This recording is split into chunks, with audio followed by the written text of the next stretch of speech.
Welcome to Flat, Cool, and Acid-Free, an OK State Archives podcast, bringing you stories about Oklahoma State University and Oklahoma. On this episode, this is Dale Crothers, and this is 19th of June. We're in our home in Ripley, Oklahoma. All right. a thesis takes center stage and gives us an archive of Oklahoma fiddlers on this month's Flat, Cool, and Acid-Free.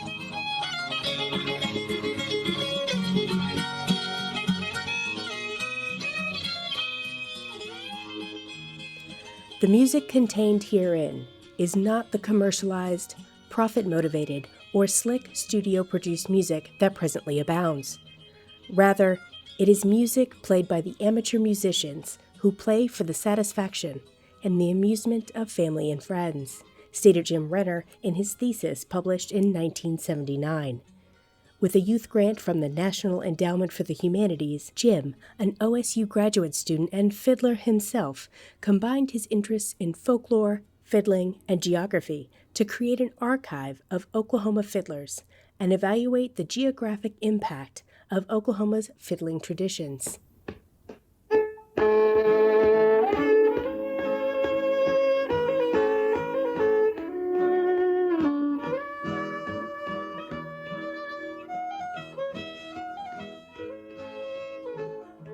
Jim set out to explore the state's character through fiddling music. He stated, "This paper has a dualistic purpose. One purpose has been to demonstrate how geography concepts may be applied to the study of non-material culture. The other purpose has sought to bring geography and folklife studies closer together." He was interested in whether Oklahoma had a unique sound, and whether or not it gave Oklahoma a kind of personality, or as he put it, a sense of place. This collection features field tapes with over 300 songs recorded throughout the state of Oklahoma, biographies, photographs, plus the documentation of the 1977 State Fiddle Contest. I'm Bessie Wells, and I'm going to play a tune that my dad played when I was a little girl. First I can ever remember him playing.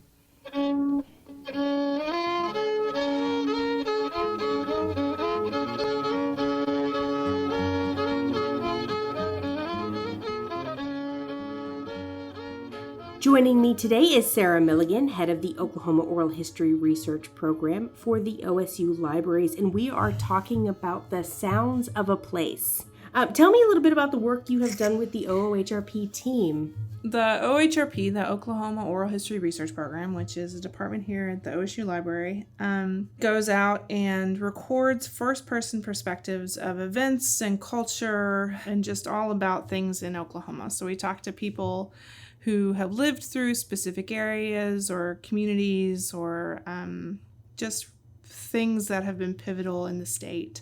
And part of that includes understanding what community means and what makes up a community, including the foods that we eat, the music we play, the games we play, the things we listen to, and all the different components of just what it means to be a people. So that's one of the primary things that we work with when we're working with oral history and we're working with that documentation.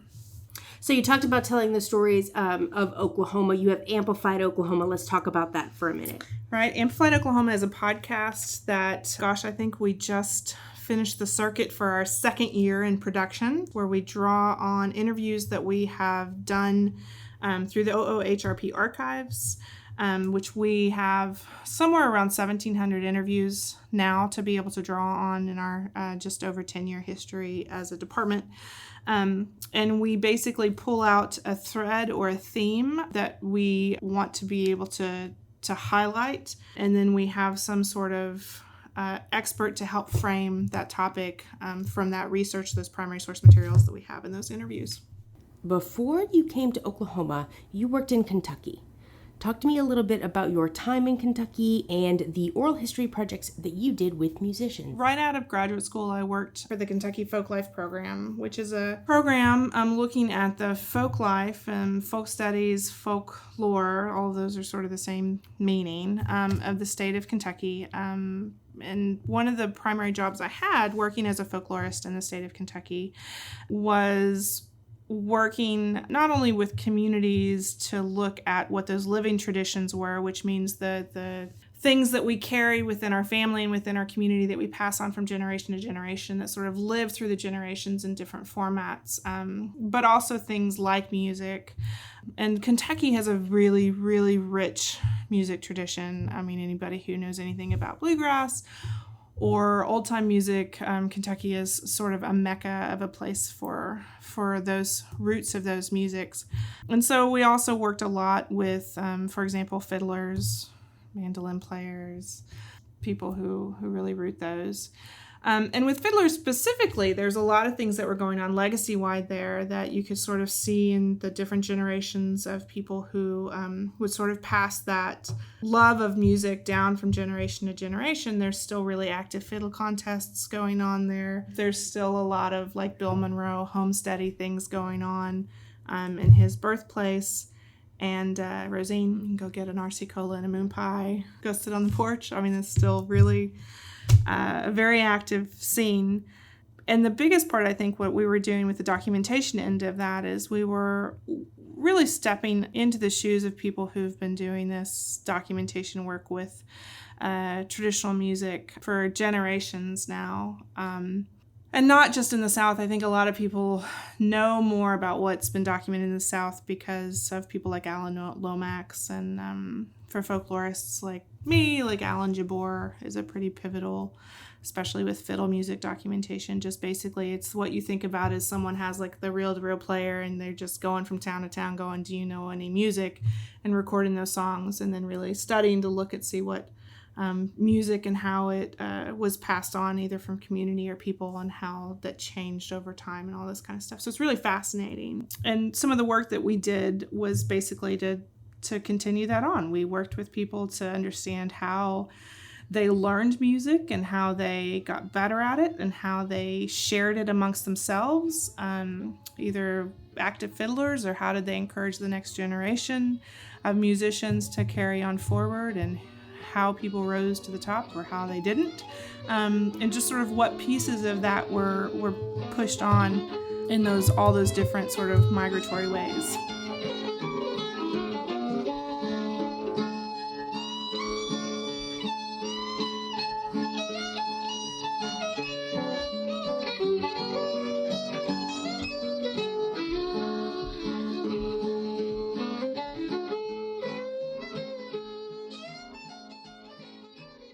During this episode, we have featured songs from our wonderful collection of Oklahoma fiddlers.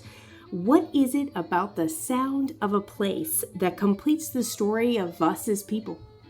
Well, I think that's really interesting to think about that as representational. And I think part of that is music and sound in general really elicit responses in people, whether they're nostalgic responses, whether they're emotional responses, or whether they're just, sort of setting the backdrop for what you're doing. But I think it's really important to not lose sight of that as a part of how we interact with each other as humans too.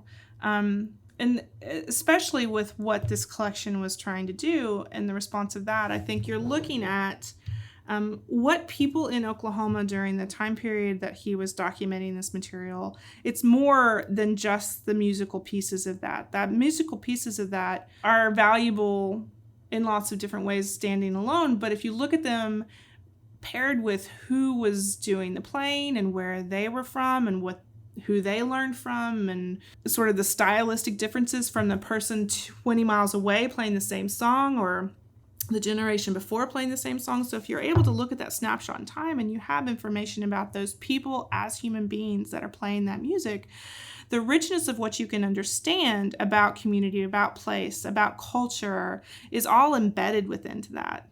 And I think it's it's fascinating to be able to understand also sort of like, if I love the fact that he says, like, that sort of articulated, I'm doing this now for the future generations.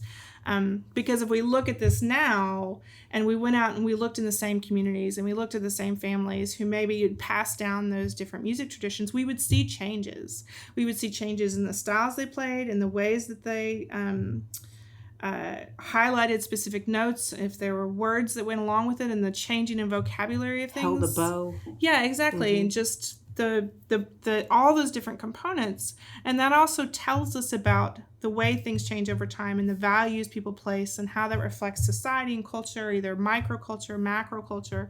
It's all just wrapped up into there. And it's also what's popular at the time helps shape that. And when we start listening to popular music on broadcast and how that shapes that or changes that, and what we decide to go back to our roots because maybe that's a draw we pull. I mean, all these different like ebbs and flows of society just fit within that. And I just love it. That part of it is just really exciting to me, and exciting to people who study music and culture in general. It's just cool. It is. It's really cool. And you're probably having those emotional pieces, Absolutely. whether they're part of your personal history or not. You can feel that. You can feel the weight of history behind so much of this. Mm-hmm. What kind of benefit do you think that this collection would have for researchers, folks who are making music? Talk to me about the importance of having a collection like this. Well, I think the key of this is to be able to look at it in context of all the other things that researchers look like. Whether you're a music historian or an ethnomusicologist and that's your specific focus, you can look at this particular snapshot and you can understand a lot about the history and the chronology of that specific area of music, or sort of the broader impact of music that in its disbursements and the way that it changes, and like I said, like those value points we have over time. But also, just like you said, there's different ways that we research. There's movement that you could look at from this. There's depending on how much the language that they use about music and describing the songs and talking about, where they learn things or different pieces of that. I mean, there's linguistical implications, there's migration studies, like, geography.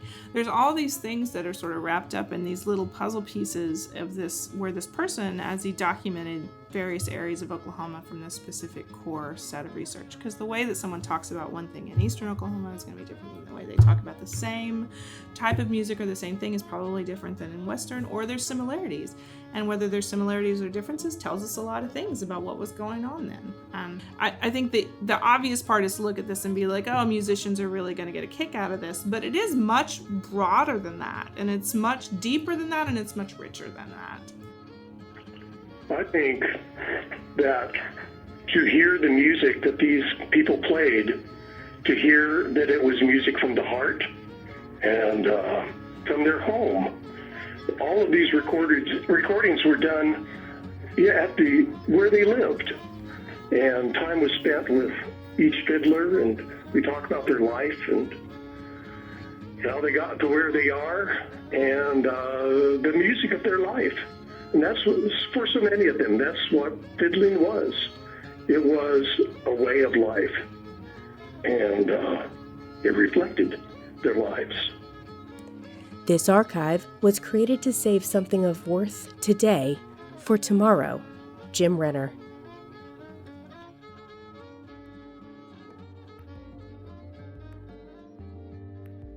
Jim's thesis can be found in the Oklahoma State University's institutional repository, SHAREOK.org. Read Geographic Implications of the Fiddling Tradition in Oklahoma online at bit.ly/OKFiddlers. To hear more, visit the Oklahoma State University Archives, located in the Edmund Lowe Library in Stillwater, Oklahoma. The host and producer for this podcast was Nina Thornton, featuring guests Sarah Milligan and Jim Renner. You've heard music played by Dale Carruthers, Buster Grass, Betsy Wells, and Bob Kay. Theme music is It's a Process composed by Ben Stone and Finley Green, and published by BBC Production Music, PRS.